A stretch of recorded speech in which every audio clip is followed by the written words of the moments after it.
మొట్టమొదటి ఝాన్సీ గారితో పాటు చిన్న ఒక ఆడియో ఫంక్షన్లో ఇద్దరు కలిసి చేస్తున్న ఓ దానిలో baby, ఓ బేబీలో అప్పటి నుంచి కూడా ఈ అమ్మాయి ఇలా అక్కడ ఒక యాంకరింగ్ చేయడానికి కూడా డైరెక్ట్గా మీకు ఇద్దాం వద్దా అనుకునే టైం నుంచి ఒక స్టార్ స్పోర్ట్స్ రేంజ్కి ఒక అంటే అవి ఇవ్వడం చాలా కష్టం అంటున్నాను. అంటే కాంటెంట్ మీద చాలా గ్రిప్ ఉండాలి. అవునండి. ఆ సినిమా అంటే ఓకే సినిమా పలానా ప్రొడక్షన్ హౌస్, పలానా హీరో, పలానా డైరెక్టర్ అని చెప్పేసి దాని మీద ఏదో మనకు కొద్దిగా అవగాహన ఉంటుంది. మనకు సంబంధం లేని ఫీల్డ్లోకి వెళ్ళి అక్కడ రాణించడం అంటే పెద్ద విషయం అనిపించింది నాకు. అసలు అక్కడికి వెళ్ళాలనే థాట్ ఎలా వచ్చింది ఫస్ట్? యాక్చువల్లీ శివ గారు నా లైఫ్లో ఏది కూడా నేను అనుకుని వెళ్ళింది కాదు. సోఫార్ అంతా కూడా వచ్చిన ఆపర్చునిటీస్ని అసలు వెళ్దామా లేదా అని ఒక డౌట్.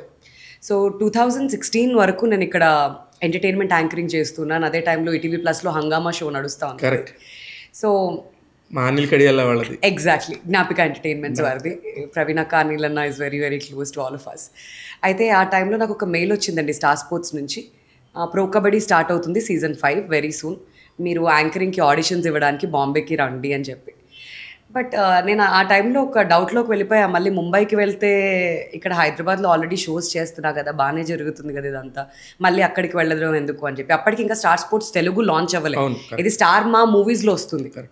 సో పర్లేదులే ఒకసారి వెళ్దాం, బాంబే అప్పటి వరకు వెళ్ళలేదు నేను. సరే ఆడిషన్ పేరుతో ఒకసారి వెళ్దాం, వాళ్ళే టికెట్స్ వేస్తున్నారు కదా, వెళ్ళి బాంబే కూడా చూసి వచ్చినట్టు ఉంటుందని ఒక 1 డేకి అలా వెళ్ళా. అసలు ఎక్కడా నమ్మకం లేదు, ఎందుకంటే అప్పటికే చాలా మందికి వాళ్ళు రీచ్ అవుట్ అయ్యారు. బట్ మా టీవీలో ఉన్న స్వప్నేష్ గారు రికమెండెడ్ మై నేమ్ అప్పుడు. సో స్వప్నేష్ గారు ఇలా రికమెండ్ చేశారని అంటే వెళ్ళాను. చాలా మందికి రికమెండ్ చేశారు. సో వెళ్ళాను, ఆడిషన్ ఇచ్చి వచ్చా. బట్ ఎలా అన్నా అవ్వదులే అనుకున్నాను, ఎందుకంటే 1 వీక్లో ప్రో కబడ్డీ స్టార్ట్ అవుతుంది. వాళ్ళు ఎగ్జాక్ట్లీ 2 or 3 days బిఫోర్ నాకు కాల్ చేసి సీజన్ 5 మీరు సెలెక్ట్ అయ్యారు, so can you please come down for the work shop అన్నారు. సూపర్. Just started. అప్పటి నుంచి సరే ఎలా అనిపించింది అంటే ఒక ర్యాండమ్గా ఏముందిలే సరే ఒక రోజు వెళ్ళొద్దాం అనుకున్న మీరు అంత పెద్ద దానిలోకి వెళ్తున్నప్పుడు ఎక్కడో కొంచెం ఉంటది కదా, చాలా అసలు ఇప్పుడు ఒక మంచి లీడ్ లో వెళ్తున్నాం ప్రశాంతంగా, మంచిగా డబ్బులు వస్తున్నాయి, పని ఉంటుంది, 24/7 మనం ఇక్కడ తెలిసిన వాళ్ళతో పని చేస్తున్నాం, ఒకసారిగా మనకు తెలియని ప్రాంతానికి వెళ్ళి ఇంతమందితో ఎలా చేయగలం అని ఉందా అప్పుడు మైండ్ సెట్? లేదు నిజంగా అలానే ఉండింది. ప్రశాంతంగా వెళ్తున్న లైఫ్లో నుంచి ఎందుకు బ్రేక్ తీసుకోవటం?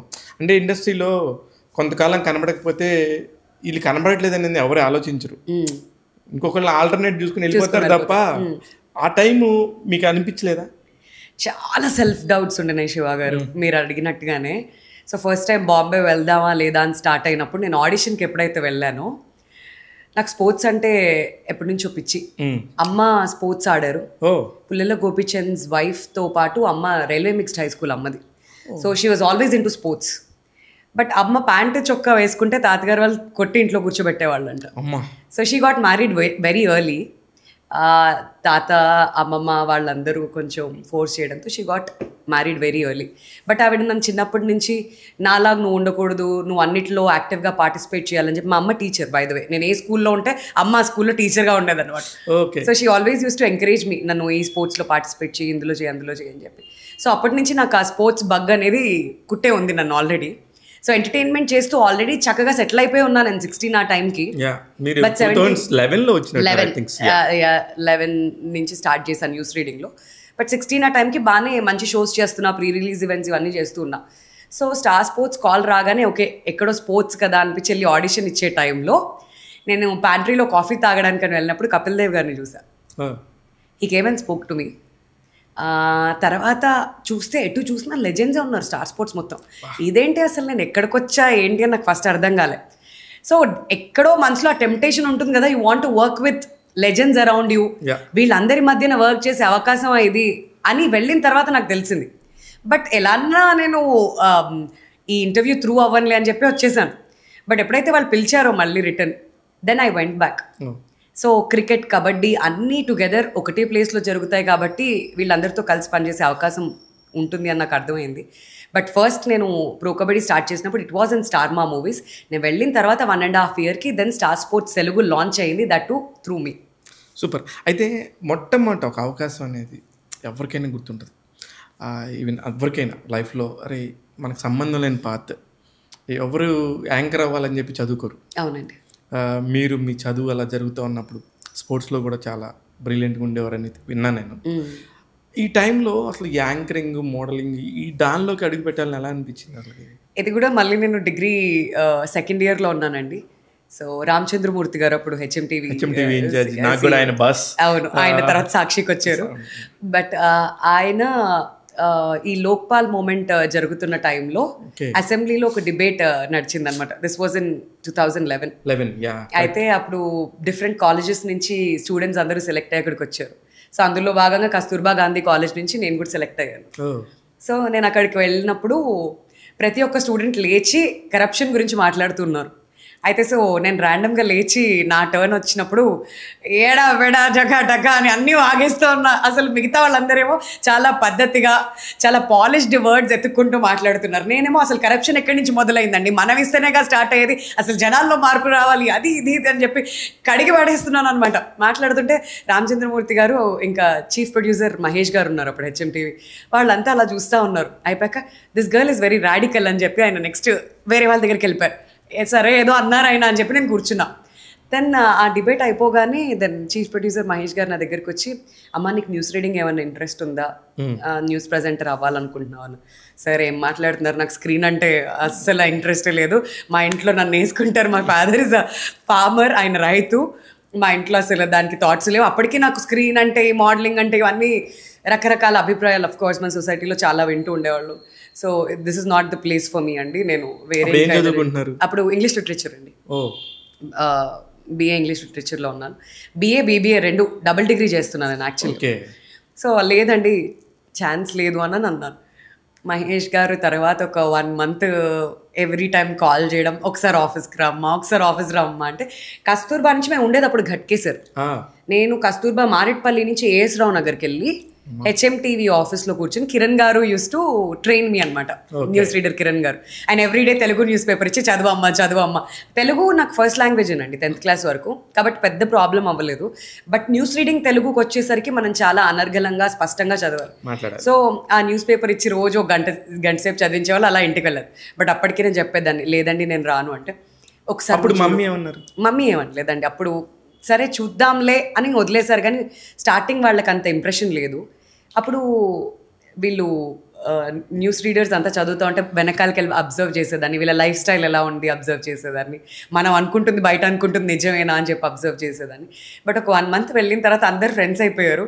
ఓ బయట అనుకుంటుంది వేరు, బట్ ఇదంతా వేరు అని చెప్పి చాలా ఇది చాలా ప్రొఫెషనల్గా ఉంది అని చెప్పి అప్పుడు దెన్ ఇంటికి వెళ్ళి చెప్పాను. Then he came and convince my parents కూడా వచ్చి మాట్లాడారు. అలా ఒక 3-4 months తర్వాత దెన్ ఆన్. ఫస్ట్ సాలరీ ఎంత? 6,000 అండి. 6,000 ఎన్నాళ్ళు అది స్టైఫండ్ లాగా? అది ఇంటర్న్షిప్ లాగా, అది ఒక 9 to 10 months అండి నేను చేసింది, అంతే 9 to 10 months. అక్కడే హెచ్ఎంటీవీలో అంతే చేశారు మీరు. తర్వాత ఇమ్మీడియట్గా మీకు అర్థమైపోయింది దెర్ ఈజ్ అ మార్కెట్, మన కోసం ఒక మార్కెట్ ఉంది. లేదండి, యాక్చువల్గా నాకు బ్రేసెస్ వచ్చాయి, చిన్న డెంటల్ సర్జరీ అయ్యి. సో నాకు ఆ బ్రేసెస్ స్క్రీన్ మీద బాగా కనిపించట్లేదని ఒక బ్రేక్ తీసుకున్నా. అప్పుడు నేను డిగ్రీ అయిపోయింది, ఫైనల్ ఇయర్ అయిపోయింది, ఇది పూర్తయ్యే లోపు.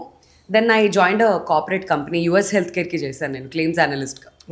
సో అక్కడ నేను ఒక 10 to 11 months వర్క్ చేశాను. It was in night shifts అనమాట, మా ఇంటి దగ్గరే Pocharam Raheja mind space. So అందులో ఒక 10-11 months చేశాను. ఈలోపు హెచ్ఎంటీవీలో ఉన్న ఒక కెమెరా పర్సన్ నా ఫొటోస్ తీసుకెళ్ళి మా టీవీలో ఒకరికి చూపించారు. ఐ డోంట్ నో, నాకు ఆయన చూపిస్తారని తెలియదు, ఏదో డిస్కషన్స్ అవుతుంటే ఈ అమ్మాయి ఇక్కడ చేసింది పలానా అమ్మాయి అని. Then I got a call from Maa TV. Okay, ఆ తర్వాత ఇమ్మీడియట్గా మా టీవీకి వచ్చాను. మా టీవీ నుంచి ఇంకా అందరికి బాగానే తెలుసు మీరు. ఇంకా ఈవెంట్స్, రెగ్యులర్ ప్రెస్ మీట్స్ చేయడమే starting. Cinema awards red carpet నుంచి మొదలెట్టాను. దాని తర్వాత అది కూడా నాకు బాగా గుర్తు, సినిమా అవార్డ్స్ నోవెటెల్లో జరిగినప్పుడు మీరు 2013 I think so 13 correct 13 Akkineni Nageswara Rao garu కూడా ఉన్నారు. అవునండి. ఆ తర్వాత చాయ్ బిస్కెట్ వచ్చింది, morning live show.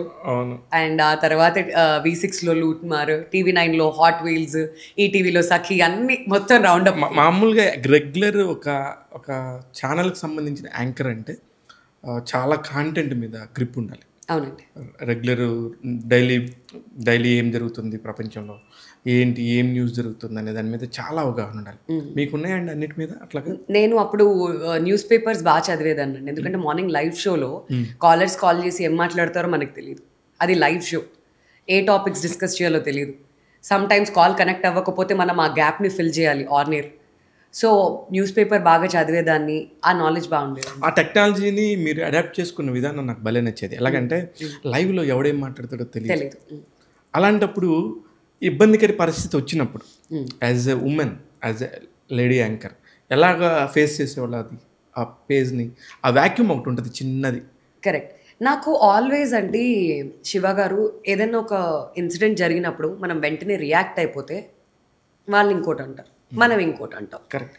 So as a person ఇది మెచ్యూరిటీ అనుకోవాలో లేకపోతే ఇంకేంటో తెలియదు, నేనైతే నేర్చుకున్నాను ఇది లైఫ్లో. సో అవతల పక్కన ఎవరైనా మనకి ఇబ్బంది కలిగిస్తే, ఏదైనా మాట్లాడితే జస్ట్ ఇగ్నోర్. నేను టాపిక్ డైవర్ట్ చేసేస్తాను. చిన్నప్పటి నుంచి వచ్చింది, ఎందుకో తెలియదు. సో నేను చాలా సందర్భాల్లో రియాక్ట్ అయినప్పుడు విషయం పెద్దదవ్వడమే చూసా, కానీ మనకి నచ్చలేదంటే దాన్ని స్మార్ట్గా ఇగ్నోర్ చేసేస్తే దానికంటే బెటర్ సిచ్యువేషన్ మోల్డ్ చేయడం అంతకంటే ఇంకేం ఉండదని చెప్పి నేను చాలా వరకు మ్యాక్సిమం అన్లెస్ అండ్ అంటిల్ నా మూడ్ బాగాలేకో లేదంటే అవతల పక్కన చచ్చారు అనుకోవడానికి తప్పించి అలాంటి టైమ్స్ చాలా రేర్ అండి, చాలా రేర్. పెద్దగా అంతవరకు చాలా స్ట్రైట్ ఫార్వర్డ్ ఉంటారు, అట్ ద సేమ్ టైం చాలా కాన్షియస్ ఉంటారు. అవును, అంతే. ఓకే, ఇది సిచ్యువేషన్ మనదే కాదు, దీని గురించి పెద్దగా మాట్లాడాల్సిన అవసరం లేదు. బట్ తర్వాత మాత్రం డెఫినెట్లీ వాళ్ళకి కాల్ చేయడం ఏదో చేసి చెప్తానండి, ఐ డోంట్ లైక్ దిస్, నాకు ఇది నచ్చలేదు. సో మేబీ అది మాత్రం వాళ్ళకి మెసేజ్ వెళ్తుంది. ఐ డోంట్ ఫీల్ లైక్ వాళ్ళతో కూర్చుని ఆర్గ్యూ చేసి వాళ్ళు ఒకటని నేను ఒకటి చెప్పింది ఇంత పెద్దగా. అందుకని సోషల్ మీడియాలో కానీ ఎక్కడైనా కానీ ఏదైనా నెగటివిటీ వస్తే ఐ డోంట్ కమెంట్. అది నాకు ఎందుకో చిన్నప్పటి నుంచి అలా వచ్చింది, అంతే.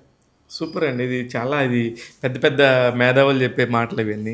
I never want to get in to controversies అండి. నేను ఎప్పుడు అనుకోలే కాంట్రవర్సీస్లోకి వెళ్ళాలి, ఒకటి అంటే ఇంకోటి అనాలి, అది ఎప్పుడు లేదు. సో అందుకని మీ తోటి యాంకర్లు చాలా మంది, తోటి అనొచ్చో లేదో, చాలా మంది యాంకర్స్ ఈ ఒక చిన్న లాజిక్ తెలియకుండా చాలా చాలా ఇబ్బందుల్లో పడతారు. బహుశా అదే వాళ్ళని లైమ్ లైట్ లోకి తీసుకొస్తుందేమో కదా, అది ఎందుకు మర్చిపోతున్నాం మనం? నేనేం మర్చిపోవట్లేదు, I know that, but it's a strategy or few people నా ప్రకారం టాలెంట్ పరంగా వస్తారు. కొంతమంది దగ్గర ఒక్కొక్క రకమైన టాలెంట్ ఉంటుంది, వాళ్ళ టాలెంట్ కాంట్రవర్సీస్లోకి వెళ్ళడం, అలా లైమ్ లైట్లోకి రావడం, అలా 4 ఛానల్స్లో కూర్చోవడం, మళ్ళీ ఇంకో షో తెచ్చుకోవడం. So everybody has their style, everybody ఒక్కొక్క దాన్ని ఒక్కొక్క వేలో వెళ్తూ ఉంటారు, అది వాళ్ళవే, అంతే. యాజ్ ఎ యాంకర్గా ఇలా నేను చేయలేకపోయాను అన్న ఫీలింగ్ ఇప్పుడు అనిపించింది ఎవరినన్నా యాంకర్ని చూసి? డెఫినెట్లీ అండి, సుమా గారిని చూస్తే అనిపిస్తుంది. ఫర్ దట్ మ్యాటర్ ఇప్పుడు మా జనరేషన్లో నాకు మంజుషాని చూస్తే I feel very proud, very nice. Because Manjusha way ahead నాకంటే ముందు. బట్ మీకంటే ముందే కాదు యాక్చువల్లీ. అవునండి, రాఖీ మూవీ దాని తర్వాత నుంచి కూడా షీజ్ ఇంటూ యాంకరింగ్.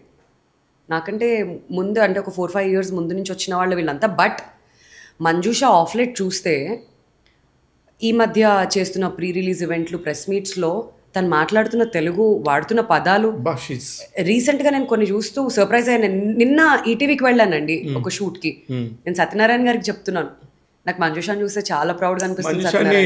బాగా డెవలప్ చేసి ఫస్ట్లో ప్రోగ్రామ్స్ ఇచ్చింది సత్యనారాయణ. అవును, మేమంతా ఆల్మోస్ట్ సత్యనారాయణ గారి ఇన్స్టిట్యూషన్ నుంచి వచ్చిన వాళ్ళమే. మా టీవీ తర్వాత నేను, గీత, మంజుష, మేమంతా. But Manjusha the way she is doing shows అండి, అంటే నేను సుమా గారు, ఝాన్సీ గారు, భాను గారు, ఉదయ్ భాను గారు వీళ్ళ తర్వాత ఎవరు వస్తారు ఆ పొజిషన్లో కానీ అనుకున్నా. But I can see Manjusha. అంటే ఈ ట్రెండ్ మారుతున్న దాన్ని బట్టి ఇంగ్లీష్ పదాలు ఫ్యాన్సీగా వాడేసి ఇవన్నీ పక్కన పెడితే the way she is handling the stage చాలా బాగా చేస్తుంది, చాలా అద్భుతం. అలాగే గీత కూడా గీత చాలా తెలివిగా మాట్లాడుతుంది. గీత అంటే అప్పుడు సిచ్యువేషన్స్ని మనకెందుకులే జాగ్రత్తగా డీల్ చేద్దాం అనే పద్ధతిలో ఉంటుంది. మీరు మీ వాయిస్ ఫ్యాట్ అని మాట్లాడుతూ ఉంటారు. నాకు తొందరగా ఈవెంట్ చేసేసుకుందామా, మన మీడియా వాళ్ళందరికీ తొందరగా ఫినిష్ చేయండి, వెళ్ళిపోవాలి తొందరగా అని అంటుంటారు. ఓకే సో 1 lines లో ఫినిష్ చేసేద్దాం, ఇదంతా ఫాస్ట్గా అలా ఉంటాం.